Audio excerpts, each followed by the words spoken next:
Throughout my time at school, I had always tried to fit in. From trying to learn how to skateboard to spending $80 on Janko jeans. But no matter what I did, it never seemed to work. I was always viewed as the weird-looking kid who was awkward. This one bastard named Jason would point at me in the middle of class, and in front of everybody would say this dude looks like a troll. All he needs is a jewel and spiky colored hair. Everybody would laugh and join in, further solidifying my position as uncool. And by the last year of high school, I was growing desperate to be considered a cool kid.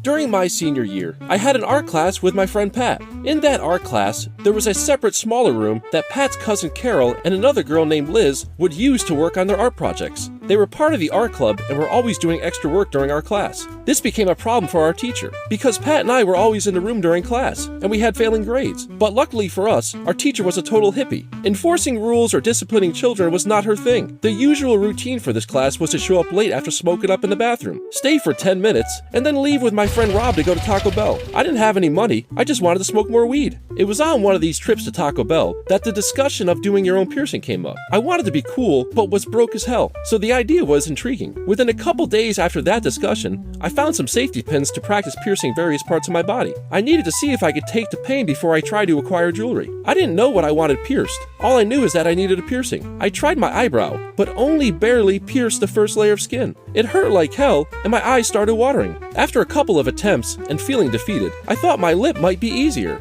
I stretched out my bottom lip and pushed on the safety pin. I felt the pain, but I was hyper-focused and determined. It went all the way through easily, with no watery eyes. Now that I knew I could take the pain, I needed a lip ring. The only problem is that my parents were strict and didn't believe in body piercings. I needed a piercing that wouldn't be easily seen, so I thought it's either going to be tongue, nipples, or cock. There's no way I would even have someone else pierce my dick, so I sure as hell wouldn't do that on my own. And you can't just legally whip it out and show it off. The nipples would require 2 piercings, and would have been considered gay at the time, which I'm not. That only leaves the tongue, which I was nervous about doing because the rumor was that you could accidentally hit something important and be paralyzed or bleed out, none of which would make me cool. It was easy to get a tongue ring from Pat because he already had his tongue pierced, so no risky thievery was required. The tongue ring was a 14 gauge, so I needed something the same size or bigger to pierce my tongue with. I fumbled around my father's wood shop and found some roofing nails. They are between an 8 and a 6 gauge, which is extremely big for what it will be used for. I cut the head off the nail and grinded the pointed end until it looked like a giant needle on steroids. After some pondering, I decided that I would pierce my tongue in art class and have Pat help me. Pat arrived to class with an extra tongue ring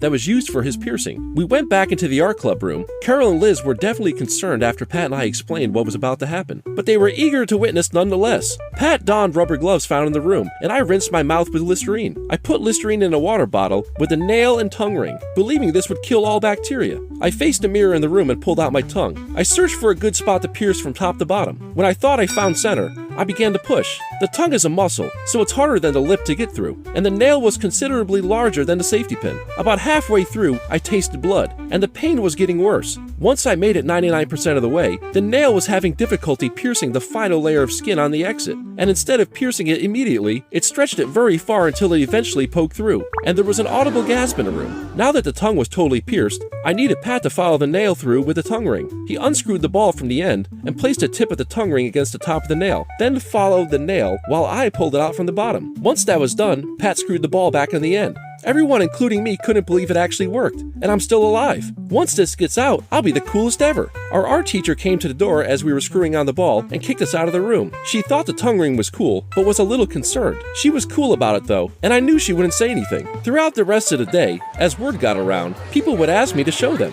But instead of climbing the social hierarchy as I thought I would, they would say, "What the fuck is wrong with you?" I made it to lunch, and I was in line for my tray when Pat's mom, who works in the cafeteria, approached me and said, "Let me see." So I showed her, and she expressed to me her concerns about where I was going in life. I tried to assure her that this is completely normal, and she shouldn't worry. I made it all the way until that night without my parents knowing. I did my best to hide it in conversation, but that evening there was a phone call, and my mom answered the phone. As she was talking, she started staring at me. I knew it was Pat's mom. My mom hung up and screamed, "What the fuck is wrong with you? You could get paralyzed or bleed out." She made me take it out, and then she threw it in the garbage. In the end, I didn't get to keep the tongue ring, and I didn't become cool at all. This only provided proof that I was a weirdo, and made my mother question whether I needed professional help.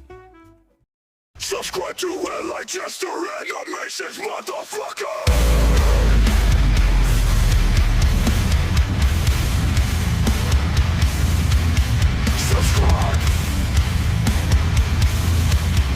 Subscribe to Like Chester. just a random